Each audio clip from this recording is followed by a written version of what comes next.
Hello and welcome to another episode of the UCLA Bruins Insider Podcast. As always, I'm your host, Connor Moreno, lead writer for UCLA Bruins on SI.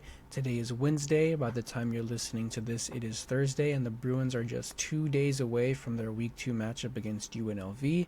I thought for today's episode, before we get into all the previews and whatnot, we could just go ahead and talk about some notes that we've gotten from camp, more specifically from media availability, just what Deshaun Foster and a few players are talking about going into their Week 2 matchup against UNLV. Now, I will say this Week 2 matchup, I think, is, I had a series where I listed UCLA's most important games of the season. I had Week 1 against Utah as the most important just because I thought that it could maybe set the precedent or set the tone for the entire season.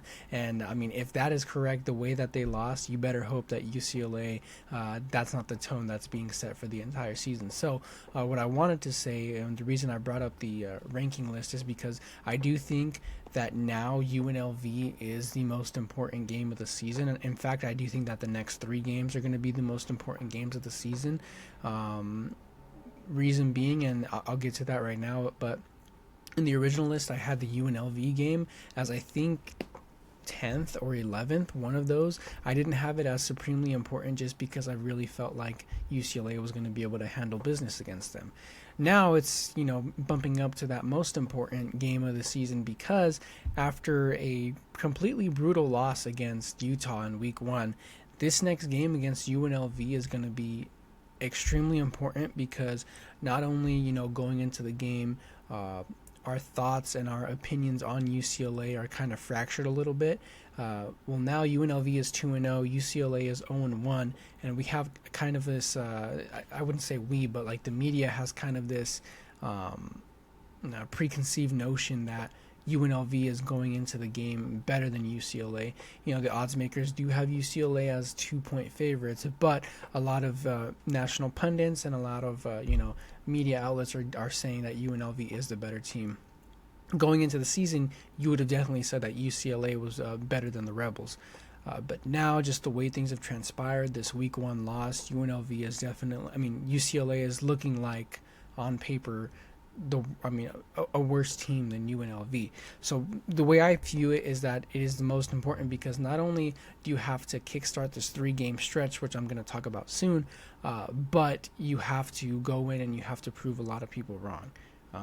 I originally thought that UCLA could start 4-0, so that means they didn't necessarily have to go in and prove people wrong Week 1. I'm pretty sure a lot of people also thought that UCLA might have been able to come out of Week 1 with a win, so maybe they didn't have, or that they didn't necessarily have that chip on their shoulder that they're going to have going into Week 2 against UNLV, but the way things transpired, the way that they opened up the season as flat as they did, they're definitely having a chip on their shoulder going into Week 2, which is why I think it is uber important for them to win, because not only do they have this game against UNLV, but afterwards they have New Mexico, which should be a win despite New Mexico competing against Michigan, and then they have Northwestern, who originally was pegged as one of the worst, if not the worst teams in the Big Ten, before they take on Penn State.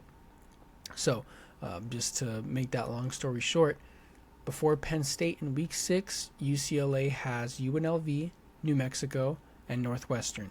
Now, they started the season 0-1. After Penn State, you get into the depth of conference play. You absolutely have to take care of business against UNLV, New Mexico, and Northwestern, so that way you can go into that Penn State game, which might be penciled in as a loss.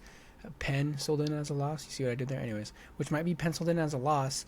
You're going to go into that game 3-1. Now, if you ask me, despite just how bad that Week 1 game against Utah was, if UCLA can actually start the season 3-1, I really do think that changes the optics of the way this season's going to ride out. Obviously, you want to go 4-0 to start the season. I think maybe my 4-0 prediction was a bit too optimistic.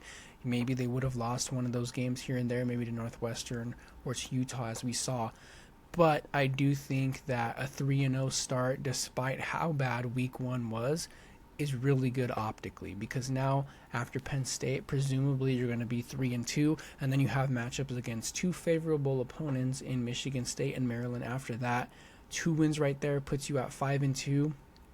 after the season they had last year, I do think that a 5-2 start is perfectly within the realm of improvement, because now you have a few more games left and you can, vie for a bowl game, maybe even get to 7 wins if you build enough of an identity going into the final stretch of the season. Now, I didn't mean for this podcast. I rambled off, but I really didn't mean for this podcast to be like a review of what their schedule is or like an updated prediction of what I have, but I'll just wrap it up real quick and then we'll get into the practice notes. So after presumably you start 5-2, favorable matchups, after Maryland, then you have Indiana, and that Indiana game I do think kickstarts probably the toughest stretch in UCLA's schedule, because you have Indiana, Nebraska, Ohio State, Washington, and then USC to close out the season. That is an absolute gauntlet, especially if those teams are, shaping out to be who they were in week 1. I know it's week 1 and we shouldn't overreact a little bit, but I do kind of want to maintain a little bit of an optical view of how UCLA season could probably project, and I'll probably do this after every game this season. So, if I had to maybe update my prediction, my original prediction, I wrote about it on UCLA Bruins on SI.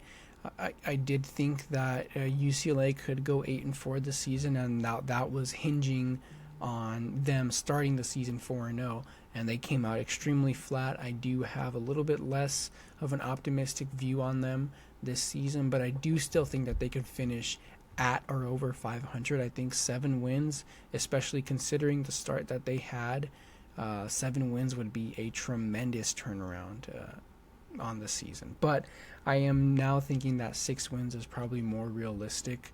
But it all starts with these next 3 games. And you know what? Honestly, this podcast is not going to be about practice notes. Sorry if I set the expectations high or anything, but this podcast is officially not about practice notes. This podcast is officially about the next 3 games being UCLA's most important games of the season, the most important stretch of the season. And if UCLA, in fact, and if Deshaun Foster, in fact, wants to finish this season better than they did last year, they're going to have to take care of business these next 3 games, or else, good luck, because if you drop 1 game to UNLV, New Mexico, Northwestern, I don't see how it gets any better after that Penn State game, because after that Penn State game, you just have a gauntlet in conference play. And, I thought UCLA's schedule might have, the strengths of schedule might have been a little bit overrated, but no, I was wrong, because every team, I think UCLA and Northwestern were the only Big Ten teams to suffer a loss in week 1, and if that's going to continue how it is, then, UCLA is going to be vying for, one of the lower spots in the conference, and that's not where you want to be. So I do think that 6 wins is now within the more realistic realm of possibility. 7 is being more optimistic, but they have to take care of business these next 3 games if they want to reach that point. So yeah, thank you for watching. Thank you for listening to the UCLA Bruins Insider Podcast. If we have time, tomorrow we might go just over a UNLV prediction. Maybe, I'm not too sure. But if we have time, I'll go over some notes of practice in tomorrow's episode. So thank you for watching. Thank you for listening. We'll see you tomorrow.